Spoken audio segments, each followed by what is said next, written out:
Hello दोस्तों, नमस्कार। आप सभी का स्वागत है आपके यूट्यूब चैनल जी के बीकानेर पे। तो दोस्तों, बीटीसी एग्ज़ाम के लिए ज़्यादा टाइम नहीं बचा आपके लिए, तो जितना हो सके जितना वीडियो देखें। तो पहला क्वेश्चन है, भारत की वह एकमात्र नदी जो जैव विविधता और नैसर्गिक सौंदर्य के बलबूते पर यूनेस्को की विश्व धरोहर में शामिल होने की दावा करती है। तो उस नदी का नाम है चंबल नदी। और निम्न में से कौन सी नदी अरब सागरीय प्रवाह क्रम का अंग है? तो वो भी माही नदी है। राजस्थान में सबसे बड़ा जल ग्रहण क्षेत्र निम्नलिखित में से किस नदी का है? जल ग्रहण पर पूछा है, तो वो है बनास।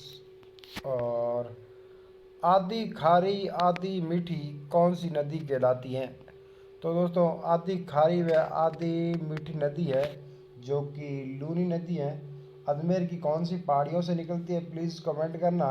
और इसका कहाँ तक पानी मीठा है? तो बालोतरा से पहले इसका पानी मीठा है और बालोतरा के बाद इसका पानी खारा हो जाता है। ये भी क्वेश्चन आ सकता है, कौन सी नदी का बालोतरा के बाद पानी खारा हो जाता है? तो उस नदी का नाम है लूनी नदी। लूनी नदी का उद्गम स्थल निम्नलिखित में से किसके सर्वाधिक पास पड़ता है? तो वो है अजमेर। राजस्थान व मध्य प्रदेश की सीमा कौन सी नदी बनाती है? तो वो है चंबल। निम्न में राज्य की निम्न नदियों का पश्चिम पूर्व की ओर सही क्रम कौन सा है? तो वो है, यानी पहले आएगा ज्वाई, उसके बाद आएगा सुगरी और उसके बाद आ जाएगा कोठारी, फिर है मेज। आगे क्वेश्चन है, कोठारी नदी का उद्गम स्थल कहाँ से है? तो कोठारी नदी का उद्गम स्थल जो कि राजसमंद दिवेर से है। चंबल नदी का प्राचीन नाम क्या है? तो दोस्तों, चंबल नदी है, इसका प्राचीन नाम है चरणमवती। और आगे क्वेश्चन है, निम्न नदियों को इनमें से विलीन होने के स्थल और सम्मिलित कीजिए।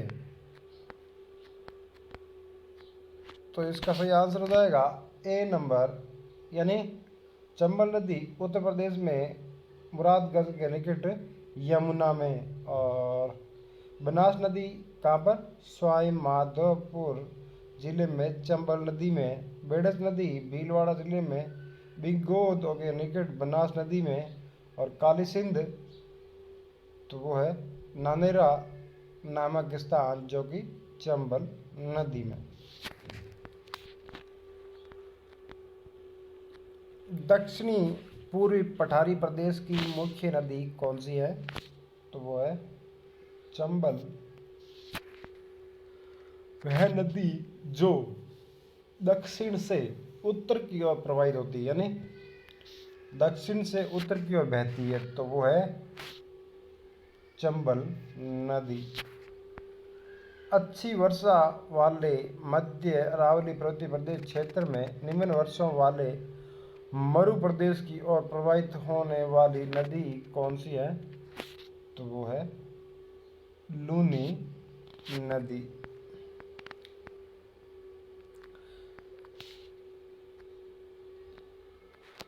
तो इसका सही आंसर हो जाएगा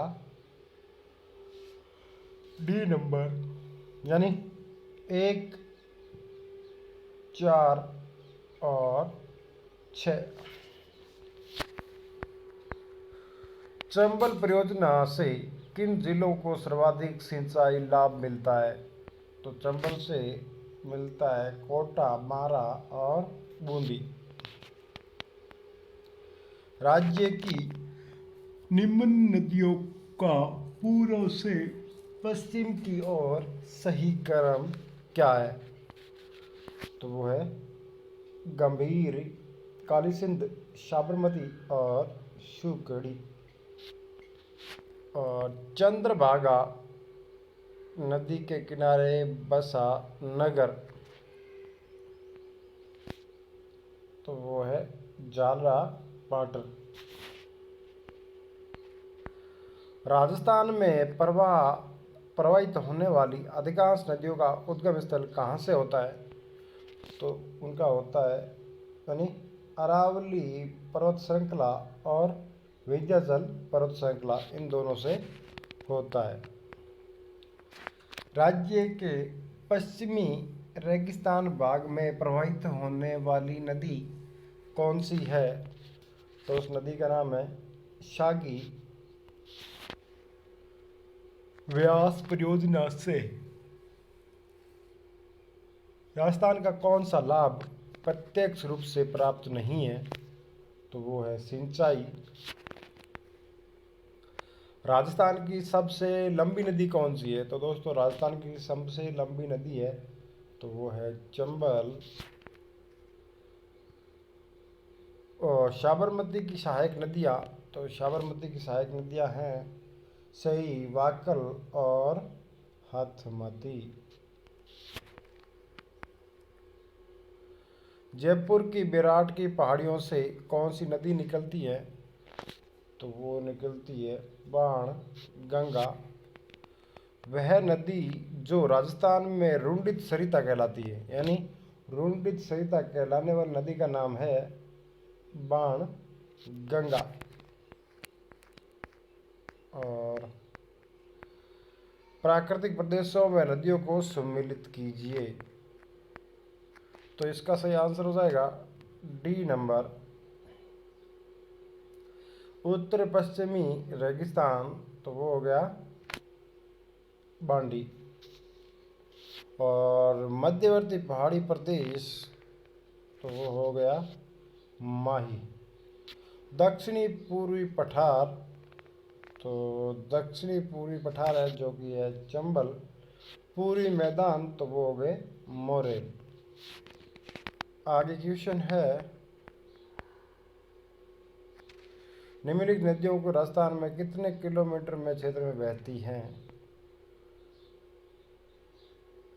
तो इसका सही आंसर हो जाएगा डी नंबर, यानी चंबल नदी 322 किमी, कितनी? 322 किमी। बनास नदी, तो वो है 512 किमी। बेड़ित नदी 190 किमी। और काली सिंध नदी है तो वो है 145 किमी।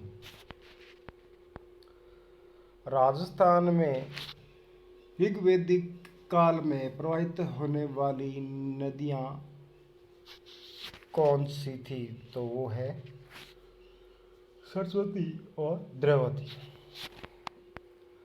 अन्नास, अराव, सोम जिस नदी की सहायक नदियाँ हैं तो वह है काली सिंध। कोसी नदी, कोसी एवं काली सिंध नदियाँ जिस प्रवाह तंत्र से जुड़ी है तो वह है गंगा नदी। निम्न में से कौन सा सुमेलित नहीं है? तो वो है सी नंबर, यानी बनास मेज, ये सुमेलित नहीं है। निम्न में से कौन सी नदी फुलवारी की नाल वन्य जीव अभ्यारण्य से प्रवाहित होती है? फुलवारी का नाल या अभ्यारण्य कौन से जिले में, प्लीज कमेंट करके बताना। और तो ये बहती है यानी उपयुक्त सभी, यानी मानसी भी बहती है, वाकल है और शौम है।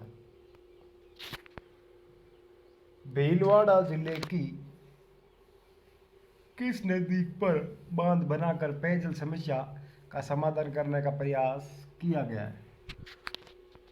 तो वो किया गया है कोठारी। राज्य के लगभग कितने प्रतिशत क्षेत्र में आंतरिक जल प्रवाह प्रणाली विद्यमान है? तो है 60%। राज्य में चंबल घाटी के अंतर्गत कंदराओं का कुल क्षेत्रफल, तो वो है 2,17,500 हेक्टेयर।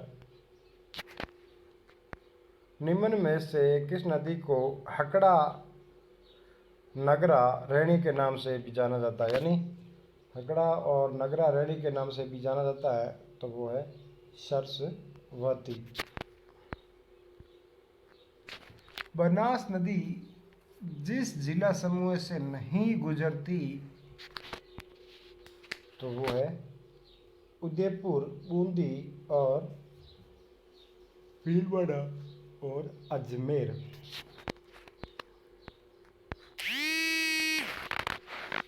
राजस्थान में प्रवाह कितने रूप में पाया जाता है? तो राजस्थान में प्रवाह है जो कि 3 रूप में पाया जाता है। तो दोस्तों, आपको वीडियो पसंद आए तो प्लीज़ वीडियो को लाइक कर देना और चैनल को सब्सक्राइब कर देना और वीडियो को शेयर कर देना। धन्यवाद। जय हिंद, जय भारत।